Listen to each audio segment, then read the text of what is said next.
다들 회피형 인간이라는 말 한 번쯤 들어봤을 것 같아요. 흔히 요즘 젊은 사람들이 하는 말을 들으면 회피형은 믿고 거른다는 말이 있던데 그런 말을 들을 때마다 제가 좀 찔리는 면이 없지 않아 있기도 했거든요.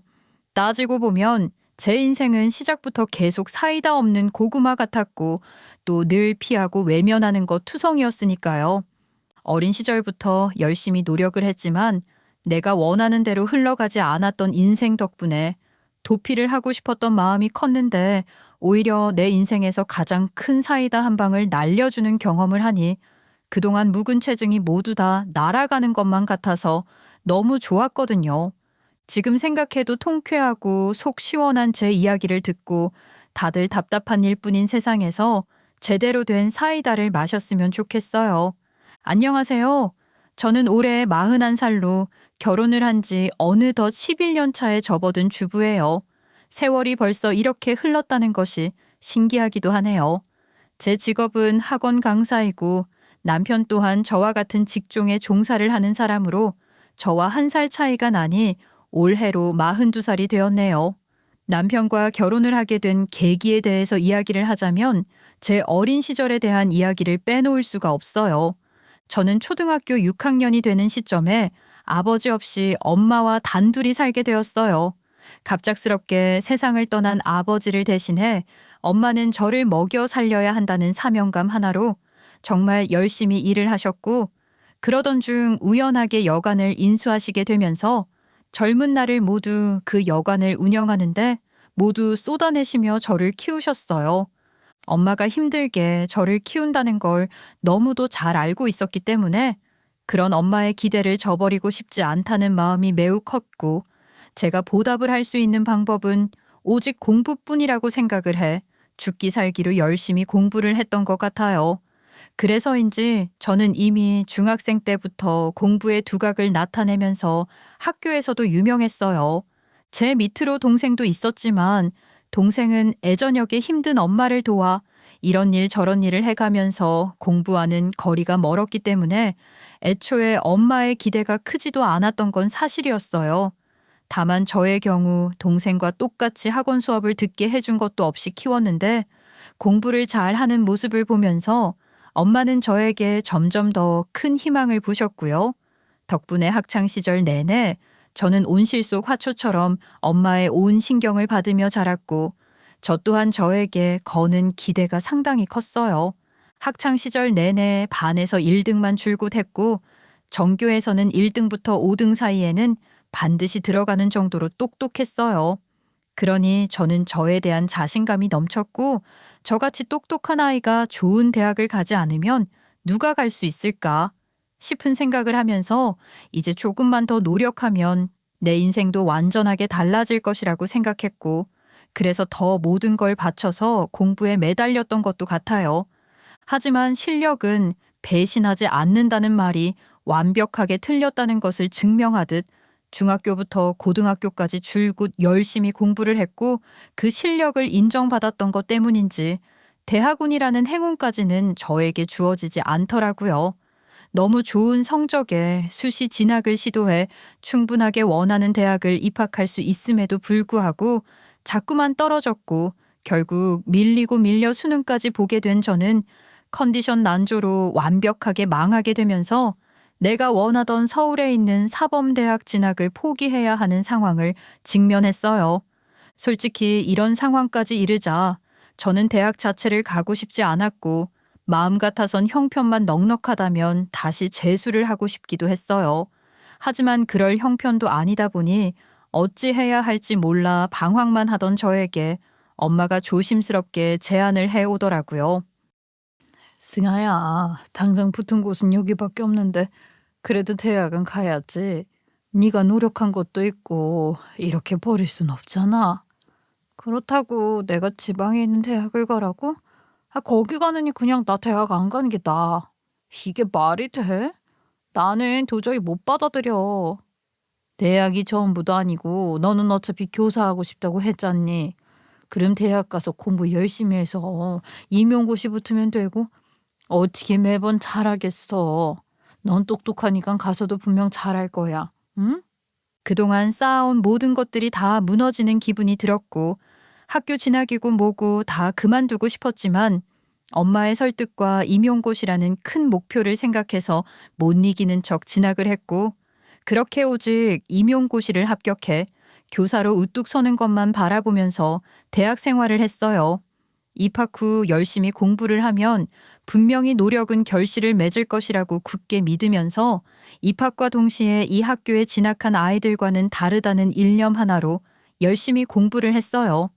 그런데 내가 생각했던 것과 달리 임용은 말 그대로 고시라는 말이 묻을 정도로 쉽지 않았고 그렇게 학기 중 도전을 했던 곳이 합격은 실패로 돌아갔죠.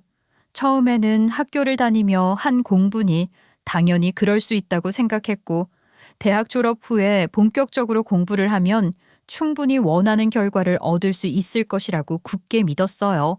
그런데 졸업 후에도 엄마 혼자 돈을 버는 것을 애써 모른 척하며 몇 년씩 매진을 했지만 매번 1, 2점 차이로 떨어지게 되면서 결국 저는 피폐해질 대로 피폐해져 갔죠. 그때 저는 오직 저만 생각했기 때문에 저를 바라보는 엄마가 얼마나 힘들지는 생각 못했던 것 같아요.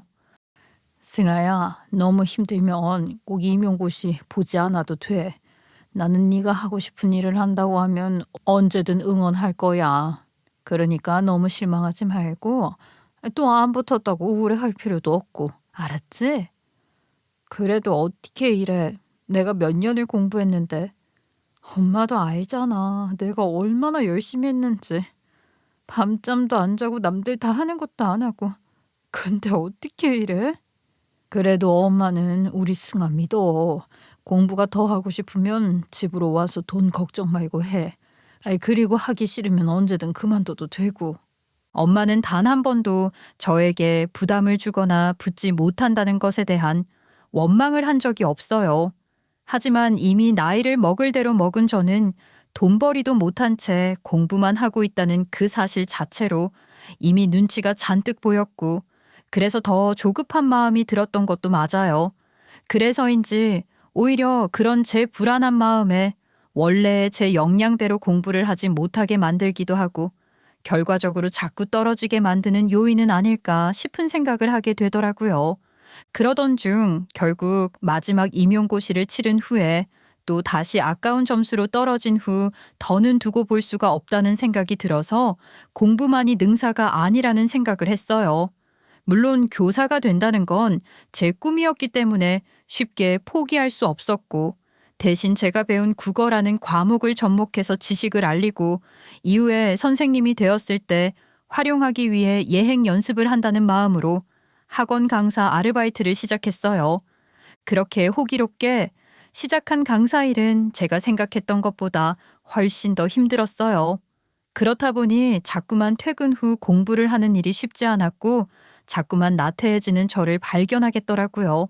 그리고 그 결과는 시험 점수에서 정말 고스란히 모든 걸 담아냈어요. 처음에는 현실을 피하고 싶고 회피하고 싶은 마음에 되지도 않는 임용고시를 몇 차례 더 보면서 상황을 모면해 보려고 했던 것도 같아요. 그렇게 시간은 속절없이 흘렀고 저뿐만 아니라 동생도 이제는 살아야 한다는 생각이 들면서 어떤 것도 정해진 것 없이 지지부진하게 살아가는 제 인생이 창피하기도 하고 후회가 되더라고요. 이미 제 인생은 실패를 한 인생이나 다름이 없다는 생각이 밀려오기도 했고요. 물론 수험 생활은 길어지면 길어질수록 멘탈 관리가 쉽지 않다는 걸 잘 알았지만 우리 집에서 나 하나만 바라보며 살아온 우리 가족이 제게 거는 기대는 컸고 저는 그 기대에 눌려서 모든 것들을 다 망쳤다는 자괴감이 하루하루가 힘들었어요. 마음은 조급한데 자꾸만 시험에는 떨어지고 그런 상황에서 현실은 결국 학원 강사 일이 전부라고 생각을 하니 모든 걸 다 포기하고 회피하고 싶다는 생각이 강하게 몰려오더라고요. 그래서 저는 제 나이가 어느덧 수험 생활만 하다가 30대에 접어든 어느 날 제가 결정한 일에 대해서 엄마와 동생을 불러서 선언을 하게 됐어요. 나 이제 이만큼 했으면 됐어. 더는 임용고시 보지 않을 거야. 이 말 하려고 다 불렀어. 갑자기? 여태 네가 공부한 게 있는데 아깝지도 않어? 조금만 더 노력을 하면 분명 붙을 수 있을 거야. 돈 걱정은 하지 말라니까. 엄마, 내가 지금 나이가 30이 되려고 해. 이렇게 했으면 대체 얼마나 더 해? 어디서 이야기 들으니까 2년 공부해보고 답이 안 나오면 포기하는 것도 답이라더라. 나 포기할 거야. 네가 공부를 얼마나 했고 노력을 했는데 그걸 다 버리면 네 마음이 안 힘들겠어? 엄마는 포기가 안 돼. 승아야, 내 인생이야. 이렇게 살다간 내가 정신병 걸릴 것 같아. 그니까 엄마도 더는 나 말릴 생각하지 마. 그리고 승준이도 이제 그만 집에 보태주고 자기 갈 길 가야지. 안 그래? 아휴, 나는 정말 속상하다. 엄마가 능력이 없어 미안하다. 엄마는 내 결정이 끝내 아쉬운 듯 했지만 제가 단호하게 이야기를 하니 어쩔 도리가 없었는지 이내 포기를 하셨어요. 그리고 저는 곧바로 학원 강사로 완전하게 전향을 하게 되면서 흐려진 판단력으로 또 다시 도피를 시도했죠. 그 당시 저는 심적으로 너무 연약해져 있었고 힘들었기 때문에 누구라도 저에게 호감을 보였다면 곧바로 사랑에 빠졌을 거예요. 그렇게 저는 같은 학원에서 근무를 하던 사람과 만남을 시작했고 그 사람은 저보다 빠르게 강사 일을 시작해 능력도 있었기 때문에 뭔가 기대를 해볼 만하다는 생각을 했어요. 정말 우연한 계기로 인연이 닿았고 남편이 먼저 저에게 호감을 보인 그 날부터 연애는 시작되었어요. 그리고 그리 오랜 시간이 지나지 않은 어느 날 우리 둘은 결혼을 결정했고 속전속결로 흐린 눈을 하며 결혼까지 진행을 하게 됐어요.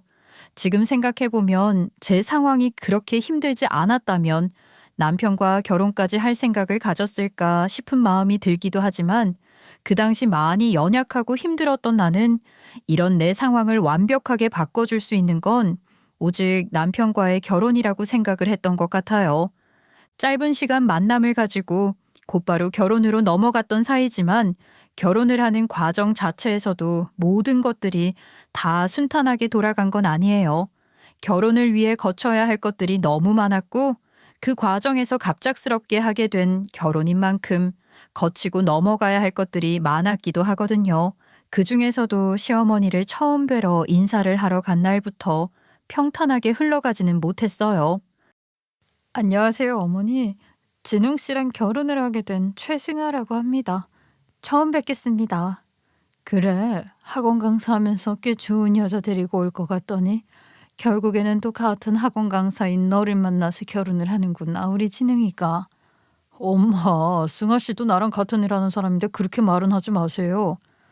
내가 뭐 기분 나쁜 소리 했니? 그래, 부모님은 다 계시고 아버지는 제가 어릴 적에 돌아가셨고 어머니랑 동생이 있어요. 어머니는 현재 여관을 운영하고 계시고요. 뭐? 여관? 어머 세상에, 특이하기도 해라. 내가 보통 마트나 그냥 점포 운영을 하는 집안은 봤어도 여관을 운영을 하는 집은 또 처음 보네. 느낌이 영 좋지는 않네. 요즘은 여행도 많이 다니고 그래서 꼭 그런 의미로 알려지지는 않았어요, 어머니. 초반에는 저희도 어려웠지만 요즘은 세상이 많이 바뀌면서 소문도 나고 나름대로 인기를 끌고 있기도 하고요. 편견을 조금 바꿔봐 주시면 다를 것 없어요. 그래, 누가 뭐라고 했니? 그냥 어감이 좀 그렇다 이거지. 암튼 이제 결혼하면 내가 네 남편 밥 차려서 해댈 일은 없겠구나. 네가 밥 차리는 사람으로 바톤 터치를 하니. 처음 뵌 시어머니 느낌은 그렇게 좋은 이미지로 다가오지는 않았어요. 말을 하실 때마다 악의 없이 하는 말투 자체가 기분이 나쁘기도 했고 꼭 비꼬려고 하는 말씀 같아서 상당히 거슬렸는데 시간이 지나고 보니 원래 말투 자체가 그런 사람이다 싶은 생각이 들었기도 해서 그러려니 하고 넘기면서 지냈어요. 어차피 결혼을 하면 시어머니와 사는 것이 아니라 남편과 살게 될 테니 그냥 신경 쓰지 말자고 생각했고요. 사실 이런 제 생각도 어쩌면 흐린 눈이라고 할 수 있었겠죠.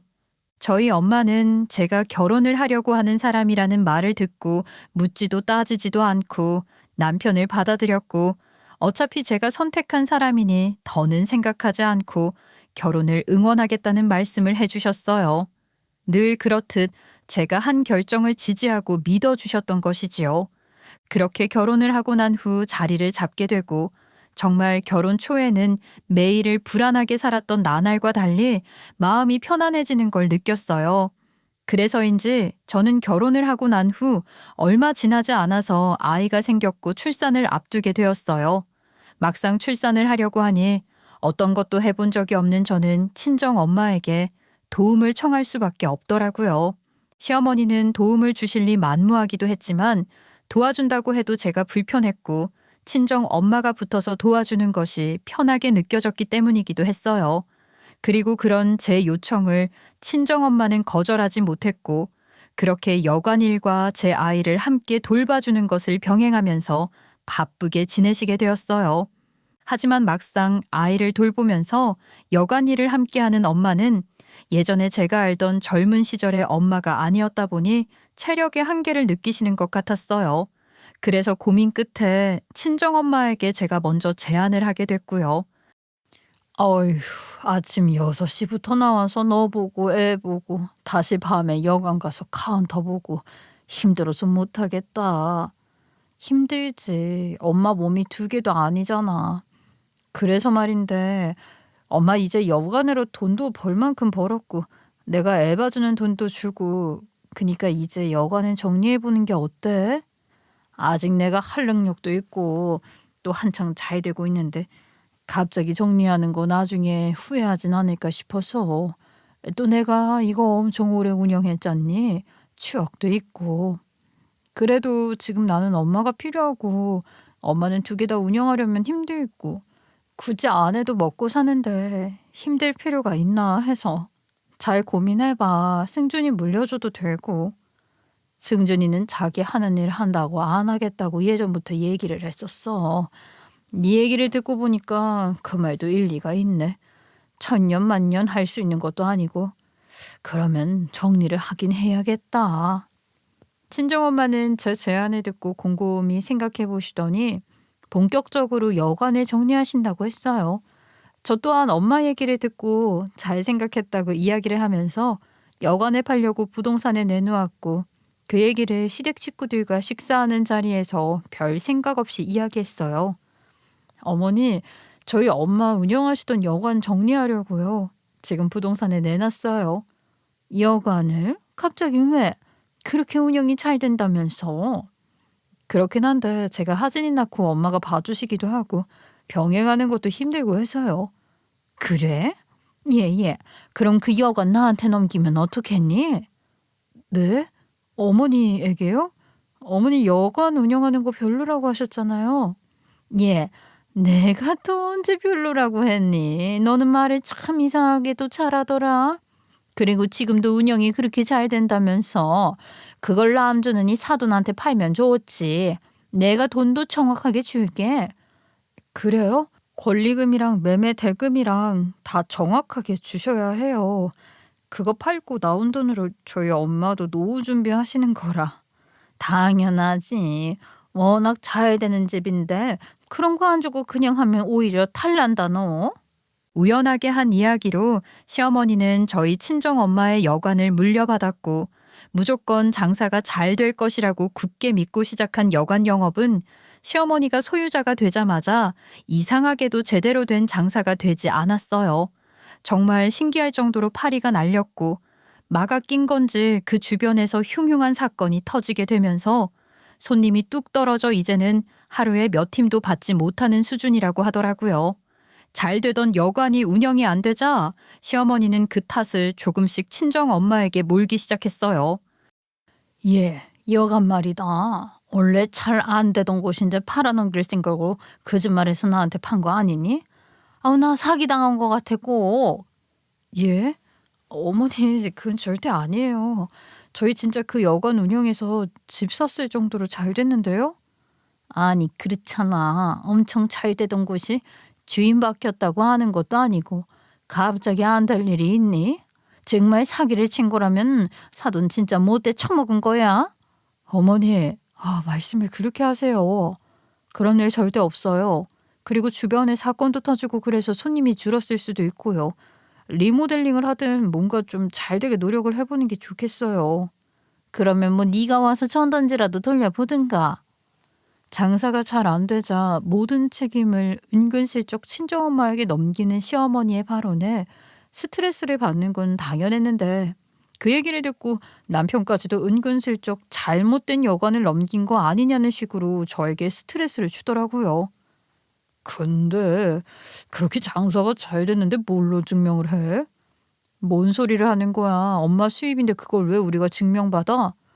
아니, 말로만 잘 된다 하고 속인 거 아닌가 해서. 당신까지 그럴래? 말이면 단 줄 알아? 우리 엄마 탓이 아니라 어머니가 운영을 제대로 못하고 있는 거라고. 그 탓 우리 엄마한테 돌리지 마. 나 가만 안 있어? 아니, 탓을 하는 게 아니라 상황이 그렇게 돌아가니까 합리적으로 의심을 하는 거지. 무작정 의심을 하는 게 아니잖아. 말도 안 되는 소리 하지 마. 그럼 뭐 우리 엄마가 거짓말이라도 했다는 거야? 아니, 쟤 뭐 말이 그렇다는 거지? 왜 이렇게 화를 내? 그니까 더 의심스럽네. 이런 상황이 지속되자 친정엄마는 오히려 여관을 가족들에게 넘기는 게 아니었다고 후회를 하셨지만 어쩔 수 없는 상황이었죠. 그러던 중 아이가 태어나 좁은 집에서 큰 집으로 이사를 갈 일이 생겼고 이사를 가기 위해서 돈이 좀 모자란 상황이었어요. 예, 그렇잖아도 미운 털 박혔는데 모자란 돈 내가 보태줄 테니까 이걸로 이사 가라.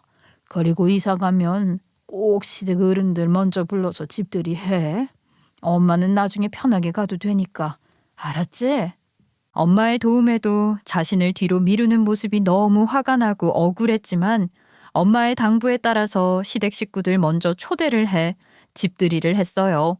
이런 기분으로 집들이를 하는 게 맞나 싶을 정도로 불편하고 기분이 좋지 않았지만 잘 참아내면서 시댁 식구들을 초대한 집들이가 모두 마무리되었고 그 다음 주에 친정엄마를 모시면서 집들이를 하게 됐어요. 나는 당연히 시댁 식구들이 그런 것처럼 친정엄마도 하룻밤을 자고 가라고 이야기를 할 심산이었고 친정엄마는 거절을 하겠지만 그래도 시댁 식구들과 똑같이 우리 안방을 내어주자고 남편에게 이야기를 했어요. 그런데 그 말에 남편은 불쾌한 표정을 하면서 이야기하더라고요. 어머니는 혼자신데 굳이 왜 안방에서 주무셔야 해? 혼자 자는데 거실에서 자도 충분하지 않나? 시댁 부모님이 오셨을 때에는 거실에서 자는 게 어른 공경을 못 배운 거라며 비난을 하더니 친정엄마는 혼자니까 거실에서 주무시려고 하는 남편의 말이 화가 나기도 하고 어이가 없더라고요. 왜 당신 부모님만 안방에서 편히 주무셔야 하고 우리 엄마는 혼자서 거실에서 자야 해? 당신도 그럼 어른 공경 똑바로 해. 장모님이랑 우리 엄마랑 같아. 그리고 그날 장모님 혼자 오시는데 음식 그렇게 많이 하는 것도 아깝잖아. 그래서 우리 엄마도 오라고 했으니 그렇게 하러. 뭐?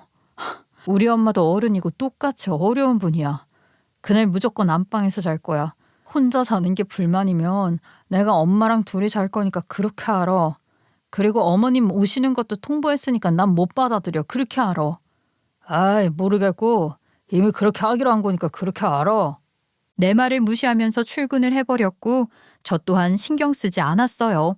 그리고 엄마가 오시기로 한 날 드디어 결혼 후 처음으로 친정엄마가 우리 집에 하루 쉬어 가시는 날이 왔어요. 엄마는 도착했고 저와 손녀만 있었기 때문에 오시자마자 엄마는 저와 함께 집안을 구경하면서 즐거운 시간을 보냈어요.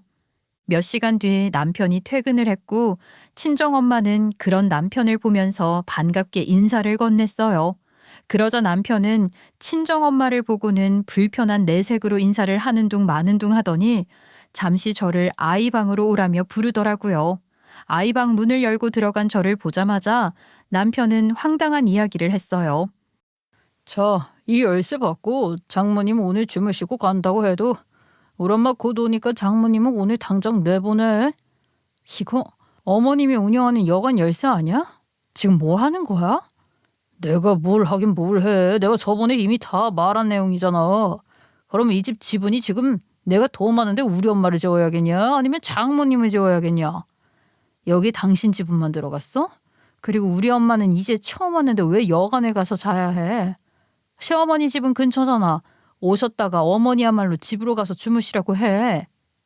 너는 며느리가 싸가지가 없어서 어디다 쓰냐? 지분이고 뭐고 내 집이야. 그니까 장모님 여기서 주무시지 말고 나가서 자라고 해. 더 긴 말 안 해? 남편은 제 대답을 들을 틈도 없이 통보를 하고 나가버렸고 그런 남편의 태도에 정말 화가 잔뜩 치밀어 오르더라고요. 그동안 참고 또 참으면서 결혼 생활을 망치지 않으려고 노력하며 지내왔지만 남편은 결국 나뿐만 아니라 친정 엄마까지 무시를 하는 상황을 직접 경험하게 되니 이제는 참고 싶은 마음도 없어졌어요. 그래서 그날 밤 저는 아무 말도 없이 준비를 하기 시작했어요. 그들에게 제대로 된 역대급 복수를 할 준비를 말이죠. 저는 당연히 친정엄마를 여간으로 보낼 생각이 없었고 그렇기에 어떤 상황이 벌어지든 그대로 정면 돌파를 하기로 마음을 먹었어요. 시간이 지난 후 제 경고에도 불구하고 시어머니가 환하게 웃으면서 집으로 들어섰고 저는 그 순간 시어머니를 포함하여 온 가족들을 불러 모두 발발이 새끼들처럼 도망치기 시작할 상황을 만들어 버렸어요. 그렇게 저는 역대급 복수를 시작했는데 제가 알고 있던 비밀을 모두 다 폭로해 버리면서 시어머니가 다시는 저에게 그리고 이 집에도 발도 붙이지 못하게 할 수 있는 폭탄을 터뜨리기 시작했어요. 그건 바로 저만 아는 시어머니의 비밀이었기도 하거든요. 사실 저는 시어머니가 어떤 사람인지 매우 잘 알고 있었어요. 그리고 시어머니가 지금 현재 모든 가족들에게 자신의 비밀을 꽁꽁 숨긴 채 지낸다는 것도 잘 알고 있었어요. 그렇기에 당연히 제가 이 사실을 알고 있다는 것조차 모르고 있었을 것이고요. 제가 그 이야기를 먼저 꺼내지 않은 건 이제 막 결혼을 하고 들어온 제가 이야기를 할 수 있는 수준의 문제는 아니었다고 생각했기 때문이에요. 또 혹시 모를 상황을 대비해서 제대로 된 복수를 할 수 있게 된다면 그때 터트릴 마음으로 꼭꼭 숨겨둔 이유도 있었어요. 결혼을 하고 난 후에 친정 엄마에게 물려받은 여관 운영을 하시면서 운영도 잘 안 되고 장사가 잘 안 된다며 화를 내고 친정 엄마에게 탓을 돌리는 일들이 많았기 때문에 스트레스를 받았던 저는 그래도 도움을 드리고자 혹시나 하는 마음에 직접 시어머니가 운영을 하시는 여관을 찾아갔던 적이 있었어요. 시어머니에게 연락을 하고 가볼까 했지만 연락을 하는 순간 또 불쾌한 소리를 듣고 기분 좋게 갈 수 있을 것 같지는 않다는 생각이 들어서 갑작스럽게 찾아간 후에 일을 도와드리는 게 좋겠다는 생각을 하고 찾아간 것도 있었어요. 별로 멀지 않은 곳이라 택시를 타고 시어머니가 운영을 하는 여관에 도착했는데 운영을 하는 것 같아 보이지 않는 모습으로 문이 굳게 닫혀 있더라고요.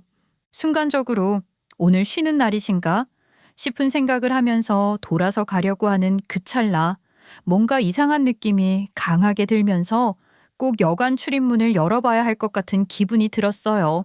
그래서 돌았던 몸을 다시 돌려서 혹시나 하는 마음으로 문을 열었는데 문이 잠겨 있지 않았고 그대로 열리더라고요.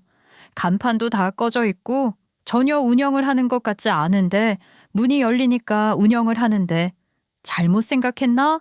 하는 마음으로 여관 안으로 들어섰어요. 그런데 그곳에서 왠지 익숙한 목소리와 함께 남녀가 이야기를 하는 소리가 어렴풋이 들리더라고요. 아니, 오늘 문 닫아놔서 아무도 안 와. 그냥 편하게 먹으면 돼. 이렇게 자주 문 닫고 그래도 돼? 장사도 안 된다고 하면서. 장사 안 된다고 할 핑계거리 만들어냈으니까 자기는 걱정하지 마. 아니, 자기는 왜 이렇게 음식 솜씨가 좋아? 아, 이거 다 너무 맛있어. 자기 줄 생각하니까 음식에 사랑이 담겨서 맛있나? 이렇게 자기 덕분에 편하게 만나고 이야기하고 데이트할 수 있는 곳이 생겨서 얼마나 좋은지 몰라. 내가 그럴 줄 알고 사돈댁에서 여관 처분한다고 할 때 얼른 돈 주고 산 거 아니야. 물론 자기가 조금 도와줘서 편하게 마련할 수 있었지. 이제 막 연인이 된 남녀의 닭살 돋는 소리가 들렸고 카운터에 서 있는 손님인가 싶은 마음으로 들어간 순간 눈앞에 펼쳐진 광경을 보면서 저는 제 눈을 의심할 수밖에 없었어요. 두 남녀가 나누던 대화는 다름 아닌 시어머니와 카운터를 보려고 고용했다고 하는 젊은 남자 직원의 대화였어요. 두 사람은 카운터 밖의 작은 원탁에 나란히 앉아서 정말 가까운 사이인 양 붙어서 대화를 하고 있더라고요. 시어머니는 빨간 립스틱까지 바른 채 한껏 멋을 내셨고 그 옆에는 시어머니보다 5살 정도는 더 어려 보이는 직원이 앉아서 한박 웃음을 지으며 도시락을 먹고 있었어요. 알고 보니 시어머니는 여관 직원과 지금까지 불륜을 하고 계셨던 것이었죠. 평소에 만나 이야기를 나눴다면 당연히 직원은 시어머니를 사장님으로 존칭하며 어떤 티도 내지 않았겠지만 어떤 이야기도 하지 않은 채 불쑥 찾아온 상황에서 두 사람은 아주 편하고 자유롭게 대화를 나누고 있었어요. 누가 보더라도 연인과 같은 대화를 나누고 스킨십도 자연스러운 것으로 봐도 보통 사이가 아니며 그 시간도 꽤 오래된 것 같더라고요. 정말 놀라운 점은 두 사람은 서로를 자기라고 부르며 껴안듯 안고 있었고 시어머니는 마치 이제 막 첫사랑을 시작한 소녀처럼 그 남자 품에 안겨서 누구보다 행복해하고 있는 장면을 제가 직접 눈으로 목격했다는 것이지요. 순간적으로 제 눈이 잘못된 것인가 싶은 마음에 눈을 부비며 이 상황이 다 뭔지 모르겠다는 생각에 일단은 두 사람이 알지 못하도록 몸을 급하게 숨겼어요. 그렇게 돌아서려는 찰나 이대로 두고 볼 수는 없다는 생각이 문득 들었고 이내 몸을 돌려 휴대전화를 꺼내 그 상황을 모두 다 카메라로 실시간 담아냈어요. 그리고 집으로 돌아와 그 동영상을 여러 차례 바라보면서 내가 생각한 것이 맞는지 정말 수백 번 생각하고 고민했어요. 그날 일을 저 혼자만 받고 충격을 금치 못했던 것도 사실이지만 모두에게 알리기 전 일단 정말로 불륜 사이가 맞는지 더 정확한 확인이 필요하다고 생각했어요. 그래서 그날 이후로 약 3일간 시어머니의 여관을 몰래 찾아갔었는데 누가 봐도 명확한 장면을 봤음에도 애써 외면을 해왔던 진실이 그대로 명확해지는 장면을 수도 없이 보면서 결국 확신이 되더라고요. 알고 보니 시어머니는 처음부터 그 남자와 밀회를 할 공간이 필요했고 이미 오래전 관계를 유지해온 상간남과 편하게 만날 수 있는 곳을 찾고자 친정엄마가 처분하려고 하는 여관이 눈에 들어왔고 기회를 엿본 후 시어머니가 얼른 인수를 하겠다고 한 후 그곳에서 밀회를 즐겼던 것 같더라고요. 그리고 인수 후 직원이 필요하다면서 자신과 바람을 피우는 그 상간남을 직원으로 고용하고 둘이서 그 공간에서 누구의 방해도 받지 않은 채 밀회를 즐겼고요. 운영을 제대로 하는 날이 거의 없고 반나절 이상을 두 사람이 시간을 보내는 데 쓰고 남은 시간마저도 운영을 제대로 하지 않으니 인지도가 떨어지고 손님이 오지 않는 건 어쩌면 당연한 이치임에도 불구하고 이 책임에 대해서 무조건 저희 친정 엄마에게만 몰아세운 상황이었던 것이기도 했고요. 이런 사실을 다 알고 있다는 것을 모르시고 여전히 시어머니는 저희 친정 엄마에게 책임을 떠넘기고 기세 등등하게 지내셨고 그래도 내 딸 아이를 생각해 참아보려고 했던 시간들이 무색해지도록 우리 가족 그리고 우리 엄마를 무시한 시댁 인간들에 대해서 더는 참아줄 이유가 없다는 판단이 들었어요. 노력도 제대로 해본 적이 없으면서 무조건 장사가 안 되니까 그 핑계를 친정엄마에게 대면서 친정엄마를 거짓말쟁이로 만들고 몰아갔다는 생각을 하니 괘씸한 마음이 들면서 화가 나는 건 어쩔 수 없더라고요. 이런 상황을 모두 다 알고 있는 상황에서 시어머니를 뵙고 아무렇지 않은 척 해야 하는 나날들이 너무 껄끄러웠고 불편했던 마음에 멀리했던 시간도 있었지만 오히려 이 이야기를 남편 또는 다른 시댁 식구들에게 한다고 하더라도 내 이야기를 믿어주지 않을 건 뻔한 상황이었기도 해서 혼자서만 쉬쉬하면서 때를 기다렸기도 해요. 자업자득이라는 말이 있듯 결국 뿌린 대로 거둔다고 어쩌면 평생 저 혼자서만 마음에 담아둔 채 세상 밖으로 알려질 일이 없던 이야기였는데 시어머니와 남편이 모든 전말을 세상 밖으로 내보내고 싶은지 결국 이를 자초한 것이나 다름이 없었어요. 적어도 저희 친정 엄마에게만큼은 함부로 하지 않았다면 이렇게 나쁜 마음을 먹게 될 일도 없었을 텐데 말이죠. 이제 더는 고민을 하고 생각할 이유가 없어졌고 저는 시댁 인간들이야 어떻게 되든 상관없다는 마음으로 제가 알고 있는 모든 사실들을 하나도 빠짐없이 시댁 식구들에게 다 공개하고 터트리기로 마음을 먹었어요. 그리고 그 상황을 모두가 직관할 수 있도록 온 가족들을 다 초대해서 부르게 되었고요. 모두가 모인 자리에서 어떤 일이 일어날지 전혀 알지 못하는 시어머니는 정말 그 누구보다 환하게 웃으면서 들어오시면서 또 한 번 제 속을 뒤집어 놓는 이야기를 하시더라고요. 오늘 친웅이한테 들었지?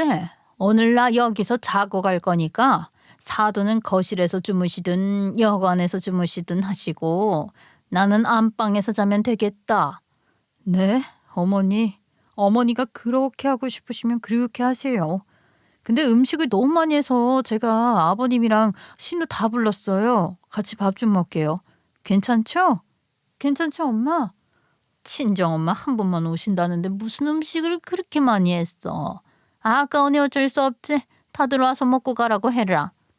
시어머니는 별다른 의심 없이 시댁 식구들을 부르라고 했고 그 모습을 보면서 평소 시댁 식구들을 좋아하지 않는 제가 모두 다 불러 음식 대접을 한다고 하니 의아한 마음이 드셨는지 저에게 조용히 와서 물어보더라고요. 아니, 갑자기 왜 사돈댁 사람들을 전부 다 부르는 거야? 너 그런 얘기 없었잖아. 엄마는 그냥 가만히 보고만 있어. 내가 하고 싶은 이야기가 있어서 그래. 그리고 엄마도 같이 들어. 아마 들으면 엄마도 깜짝 놀랄걸. 엄마와 조용히 대화를 나눈 후 1시간 정도가 지나자 시댁 식구들은 삼삼오오 저희 집으로 모였고 뜬금없이 연락을 한 탓에 시누이는 짜증부터 부리더라고요. 아, 저도 개인적인 생활이 있는데 가족 모임이라고 이렇게 다짜고짜 부르셔도 돼요, 언니? 다음부터는 미리 말씀 좀 해주세요. 아니, 왜 이렇게 갑자기 부르니까 난 좋기만 하구먼. 각자 다른 반응을 보이면서 모였고 얼추 모든 가족들이 다 모인 것 같으니 저는 그때부터 제가 가진 시한폭탄과 같은 시어머니의 남모를 여간에서의 사생활에 대해 모두 다 폭로를 했어요. 다들 모이셨으니까 제가 중대 발표 하나 하려고요. 제가 우연하게 본 게 있는데 다들 같이 보실래요? 제가 이야기를 시작하자 처음에는 식사를 하느라 별 관심이 없더라고요. 그래서 패드를 꺼내서 시어머니의 미래 장면을 촬영한 영상을 틀었죠. 영상을 처음 본 순간 뭔가 미묘한 대화에 집중을 하더니 누구야? 라는 이야기를 하며 집중했고 그리고 몇 분 뒤 이내 그 주인공이 시어머니라는 걸 모두가 알게 되는 데에는 그리 오랜 시간이 걸리지 않았어요. 어머, 이게 뭐야? 저거 우리 엄마 아니야? 네, 맞아요. 시어머니예요. 제가 여관 문제로 하도 스트레스를 받으시길래 좀 도와드릴까 싶어서 서프라이즈로 여관 갔는데 그때 찍은 모습이에요. 아니 이게 뭐야? 저게 무슨 나야? 아니야. 너는 어디서 생사람을 잡고 그러니? 생사람이라뇨. 제가 그날 문이 잠겼나 싶어서 조용히 들어갔더니 어머님이 직원분하고 대화 나누고 계셨던데요. 저 남자는 누구야? 뭐 하는 사람이야? 네, 아버님. 저분은 시어머니랑 함께 일하고 계시는 여관 카운터 직원분이셔요. 두 분이 나이 차이가 꽤 나는 것 같은데도 사이가 좋으시더라고요. 어머머, 당신 저거 보면서 뭐 이상한 생각하시는 거 아니지? 그냥 직원이고 일 열심히 하고 그래서 내가 저 도시락 몇 번 싸다 준 거야. 그거 고맙다고 먹는 거고. 시어머니가 시아버지를 보면서 억울함에 대해 토로를 하시는 상황에서 영상 속 시어머니와 상간남은 서로를 껴안았고 그 장면을 보신 시아버지는 뭐 두말할 것도 없이 화를 내시면서 벌떡 일어나셨어요. 이놈의 여편네가 아직도 그딴 버릇을 못 고치고 여전히 바람질을 하고 다녀. 그것도 모자라서 당신 옆에 두려고 카운터 직원까지 고용을 해서. 여보 아니라니까. 나 그때 이후로 절대 그런 적 없다니까. 이건 지금 오해야, 오해. 그리고 제가 나를 엿먹이려고 조작을 한 거라고요. 어머니, 제가 뭔 재주로 영상을 조작해요. 저는 있는 그대로 혹시 몰라서 모두 다 담아둔 거고 그거 그대로 지금 보여드리는 거예요. 야 이년아, 너 조용히 안 해? 이게 지금 시댁 식구들 와해하고 갈라놓으려고 아주 수를 쓰네, 수를. 소를 써? 개벌은 나 못 준다더니 바람난 거 참고 살아주는 거 아니라더니 그 말이 딱 맞았어. 빌고비라서 그냥 묻고 살아줬더니 또 바람을 피워. 당신 내가 이번에는 진짜 가만히 안 둬. 어머, 진웅이 아빠 진짜 오해야. 그런 거 아니에요. 제가 찍어온 영상 하나로 굳이 어떤 상황에서 어떤 일이 있었는지에 대해 설명을 하지 않아도 알아서 척척 상황 전개가 이어져 가더라고요. 심지어는 시어머니의 외도 사건이 이번 한 번만의 일이 아니라는 것도 시아버지를 통해서 알게 됐고요. 게다가 외도 상대방이 여관 직원으로 고용을 한 남자 직원이라는 사실에 알게 된 상황이니 말 그대로 집안은 풍비박산이 날 것처럼 난리도 아니더라고요. 제가 가져온 사진은 모두 보여주지도 않은 상태에서 상황은 급박하게 돌아갔고 이 모습을 조용히 지켜보는 친정 엄마 입장에서는 모든 것들이 다 당황스러웠는지 연신 저를 쳐다보더라고요. 저는 그런 엄마를 보면서 윙크를 하고 속이 시원해 죽겠다는 표정을 보냈고요. 시아버지와 시어머니가 당황스러워하며 급하게 집을 나가버리자 한참을 멍하게 바라보고 있던 남편이 화가 잔뜩 난 표정과 목소리로 저에게 소리를 지르더라고요. 야, 너 미쳤어? 지금 어디서 이런 거짓말을 함부로 해? 너 이거 책임질 수 있어? 이 상황이 믿기지 않아도 그렇지 저에게 무조건 호통만 치는 남편을 보니 가소롭기도 하고 어이가 없더라고요. 이미 터트릴 때부터 남편과의 관계까지 모두 정리할 마음으로 시작을 했기 때문에 저는 더욱더 망설임 없이 이야기를 받아쳤어요. 맞아. 진짜 미친 것 같아. 이런 말도 안 되는 콩가루 집안인 줄 징작 알았으면서도 그대로 결혼 생활을 유지하면서 참아보려고 했더니 그래서 이제라도 좀 정신 똑바로 차리고 살려고 남편에게 당당하게 이야기를 하면서 전달해 주려고 미리 작성해 놓은 협의 이혼 신청서를 함께 내밀었어요. 어차피 제가 이런 상황을 만들었고 터뜨렸을 때 이혼 정도는 각오하고 시작을 한 일이기 때문에 고민을 할 일도 아니었거든요. 너 이게 지금 뭐 하는 짓이야? 네가 벌려놓은 일이 얼마나 심각한 건데 고작 이혼 신청서 하나로 도망을 가려고 해? 너 우리 집 무시하냐? 말 잘했다. 무시는 당신이 먼저 했잖아. 우리 엄마 여간이 잘 안 되는 게 우리 엄마 탓이야? 지금 이 상황을 봐라. 왜 여간이 제대로 운영이 안 된 거 같니? 너네 엄마가 바람 피우느라 일 안 해서 그런 거잖아. 그걸 왜 우리 엄마한테 뒤집어 씌워? 웃기는 소리 하지 마. 누가 바람이 났다는 거야. 제대로 알지도 못하면서 집구석 풍비박산 만들고. 내가 너 가만 안 둬? 그래. 제발 가만히 두지 말라고 이야기한 거라니까. 내가 그럼 가만히 두려면 이런 말도 안 되는 비윤리적인 집구석 비밀을 그대로 안고 살아가야 해? 너도 똑같아. 지금 이 상황에서 니네 엄마 편이 들고 싶니? 너 다시 한번 경고하는데 말 조심해. 지금 이 행동 완벽하게 네가 실수한 거야. 실수했지. 내가 너랑 결혼을 한 것 자체가 내 인생에 제대로 된 실수지. 이혼? 누구 맘대로 이혼을 해? 진짜 웃기는 소리 하고 있어 이 여편 내가. 헤어져도 내가 헤어지고 너랑 살지 말지 내가 정해. 까불지 말고 그대로 박혀 있어. 지금 간신히 참고 있는 거니까. 참지 마. 내가 참아보니까 참는 거 다 의미가 없더라고. 그리고 내 새끼가 니네 집구석 하는 거 보고 배울까 봐 무서워. 당신 집구석이 이런 수준이면서 왜 열심히 일하고 나를 위해서 평생을 고생한 우리 엄마를 무시해? 난 너 같은 집안이랑 가족 못해. 그러니까 빠른 시일 내로 협의이혼 신청서 작성해서 주라고. 말도 안 되는 소리 하지 마. 협의이혼? 이런 걸로 내가 평화롭게 너랑 헤어져 줄 거 아니야? 지금 네가 한 행동이 이혼 사유고 유책 사유야. 어디서 공짜로 이혼을 하려고 해. 웃기는 소리 하지 마. 그래? 그럼 뭐 이제부터 누가 잘못했고 누구 때문에 이혼까지 하게 되는지 한번 하나하나 이야기해 볼까? 그러고 싶으면 그래도 돼. 난 이제 자신 있거든.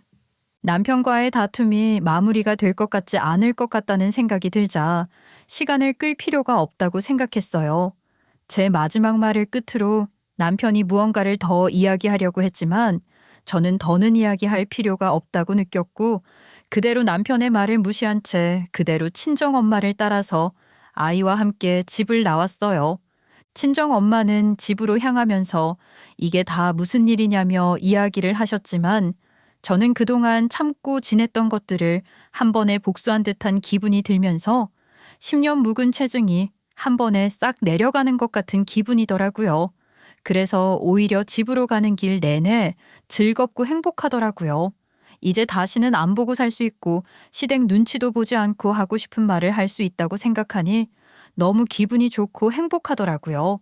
그 집이야 지금 무슨 일이 생기든 저와는 상관없고 그렇다고 제가 없는 일을 폭로한 건 아니기도 하고요.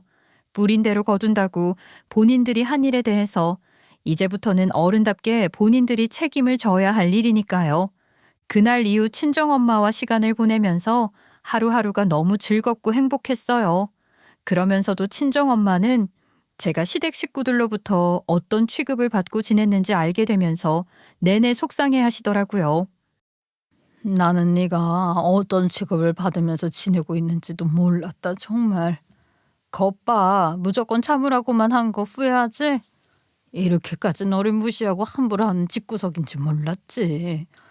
그저 엄마 때문에 눈치 보고 불편할까 조심하고 또 조심했던 거고. 근데 뭐 나도 나름대로 할 말은 하고 잘 지냈어. 단지 엄마까지 괴롭힌다고 생각하니까는 더는 참을 필요가 없다고 생각한 거지. 그래, 헤어지고 싶으면 언제든지 헤어져. 무슨 일이 있어도 너 하고 싶은 대로 해. 엄마 아직 안 죽었고 여기 있어. 그니까 아무 걱정도 하지 말고. 알았지? 아이 당연하지. 난 무조건 헤어질 거야. 엄마 속상할까 봐 말은 다 못했는데 그래도 나 이렇게 하고 나니까 너무 속이 시원해. 이제부터는 엄마처럼 내 딸내미 하나 보면서 행복하게 해줄 준비하며 그렇게 살 거야. 걱정하지 마요. 친정엄마와 집으로 가는 길 나눈 대화에서 나는 늘 소중한 사람이고 왜 제대로 직면하지 못했을까 싶은 생각이 들면서 마음이 뭉클하더라고요. 그 이후로 이제는 전 남편인 남편은 친정엄마 집으로 찾아오지는 못하면서 매일매일 휴대전화 메시지를 보내면서 나를 저주하기도 하고 뭔가 화를 내기도 하다가 원망도 하는 등 정말 많은 메시지를 폭탄처럼 보냈어요. 마지막에는 제가 집안을 모두 다 말아먹고 쑥대밭을 만들어 놓은 쓰레기라고 이야기를 하며 저주를 퍼붓더라고요. 그러면서 이런 잘못을 한 건 전 남편이 아닌 저이기 때문에 당연히 이혼을 해줄 수 없다는 식으로 이야기를 했어요.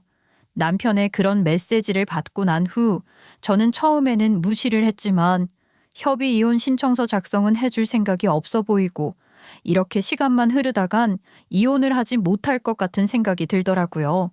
그래서 고민 끝에 결국 이혼 소송을 통해서 헤어지는 방법을 준비했고 소장을 받은 남편은 아니나 다를까 엄청나게 화를 내면서 연락을 해왔어요.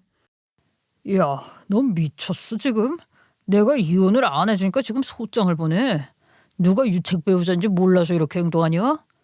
당연히 당신의 집구석 전체가 유책 배우자지 누구야. 아, 억울하면 당신도 소송 제대로 해서 내가 잘못했다고 하면 되겠네. 집구석 망가뜨린 거 그래도 애 엄마라고 봐줬더니 눈에 뵈는 게 없냐? 없으니까 똑바로 대응해. 나도 너 봐줄 생각 전혀 없거든. 화가 잔뜩 난 목소리로 전화를 해오긴 하지만 끝내 친정엄마가 사는 집까지는 찾아오지 못하는 전 남편의 모습을 보면서 웃기기도 하고 한심하기도 하더라고요. 우리는 8년 정도 결혼 생활을 했고 이혼 소송을 진행할 때 이 기간은 나름 인정을 받아 기여도를 30% 정도 인정받아냈어요. 그리고 이혼의 원인을 제공한 상대방은 전 남편이라는 것을 판결로 받게 되면서 위자료 역시 1,500만 원을 받아낼 수 있었고요. 물론 제 결혼 생활의 노고를 인정받을 수 있었던 것 같아 기분이 좋았지만 말도 안 되는 집구석과 완벽하게 인연이 끝난다는 사실이 오히려 더 기쁘더라고요.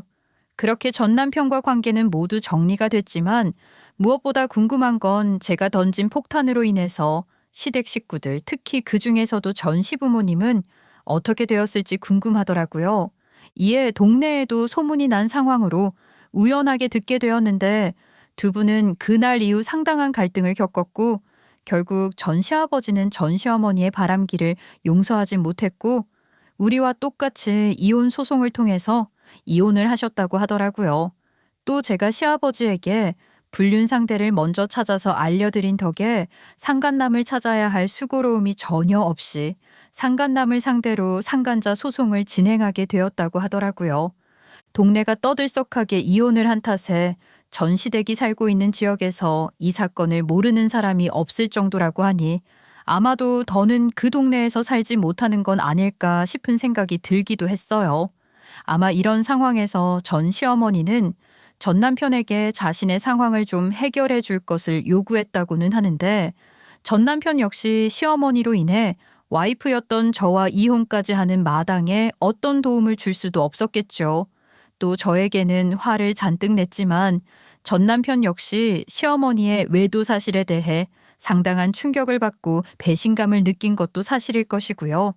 아무리 천륜이라고 하더라도 바람을 피우고 있는 부모까지 이해를 해줄 수 있는 사람이 몇이나 될까 싶은 생각이 들기도 했네요. 물론 전 시어머니가 저에게 그날 이후로 단 한 번도 연락을 해오지 않은 건 아니에요. 우연하게 전화를 받았는데 모르는 번호였지만 목소리를 들으니 알겠더라고요. 모르는 번호로 전화가 오니까 받네. 그동안 내가 그렇게 연락을 해도 안 받더니. 무슨 일이세요? 저한테 더 전화할 일이 없는데. 왜 없어? 내가 할 수 있는 입장인 것 같은데. 너 CM이 그렇게 몰래 찍어서 공개적으로 망신 주고 이혼까지 하게 하니까 속이 시원하더냐? 이래서 집구석에 여자가 잘 들어와야 한다는 말이 있는 거야. 재수없게 들어와서 남의 집구석을 흔들어놔? 제가 뭘 흔들어놨다고 이렇게 말씀하세요. 어머니가 하신 일 그대로 이야기를 한 것뿐인데요. 뭐? 야, 네가 뭐를 알아? 니까짓 게 뭐를 알아? 결혼한다고 처음 인사 올 때부터 너는 마음에도 안 들었어. 어디 니까짓 게 감히? 전 시어머니가 저에게 욕설을 퍼붓자 그 소리를 들은 친정엄마가 도저히 못 참겠는지 제 전화를 뺏어서 직접 시어머니에게 욕을 한 트럭 해주시더라고요. 그동안 어떻게 참으셨나 싶을 정도로 퍼붓는 모습을 보니까 든든하기도 하고 웃기기도 해서 한참을 웃었네요. 아니 뭐 지금까지 며느리인 줄 알고 본데 없이 전화질을 해서 막말이야. 말이야 바른 말이지. 나이 처먹고 며느리까지 본 여자가 시퍼렇게 어린 남자랑 그러는 게 자랑이야. 그만큼 숨겨줬으면 고마운 줄 알아야지. 창피한 줄도 모르고 와서 떠들어. 너 또 한 번만 우리 딸한테 전화해봐. 그때는 내가 확 너 가만 안 둘 줄 알아. 알았어? 전화를 끊고 난 후 친정엄마는 애초에 이런 집구석이랑 얽히지 말았어야 하는데 이런 것도 모르고 결혼까지 시켜버린 내가 미안하다는 이야기를 하시면서 이제라도 헤어진 것이 다행이라고 이야기를 하시더라고요. 친정엄마의 말처럼 저도 처음부터 결혼을 하지 않았다면 어땠을까 싶은 생각이 들기도 했어요. 그러면 이런 수고로움도 서러움도 없었을 것 아닐까 싶기도 했고요. 하지만 이제라도 모든 상황을 바로잡고 다시 저다운 삶으로 그리고 한 아이를 책임질 수 있는 그런 엄마로 일어설 수 있도록 성장을 한 제가 대견하고 자랑스러워요. 그리고 이 일을 계기로 흐린 눈을 하면서 애써 모르는 척 넘기며 내 삶을 다른 누군가로부터 보상받으려는 행동은 절대 하지 않겠다는 다짐을 했네요. 인생을 살면서 겪는 모든 일들이 의미가 없는 것들이 없다는 말이 딱 맞듯 저는 이번 일 또한 저에게는 큰 교훈을 남기는 경험이 아닐까 싶어요. 앞으로는 누구보다 씩씩하게 그리고 회피하지 않고 제 삶을 직면할 수 있는 그런 사람이 될 수 있도록 노력하며 지낼 거예요.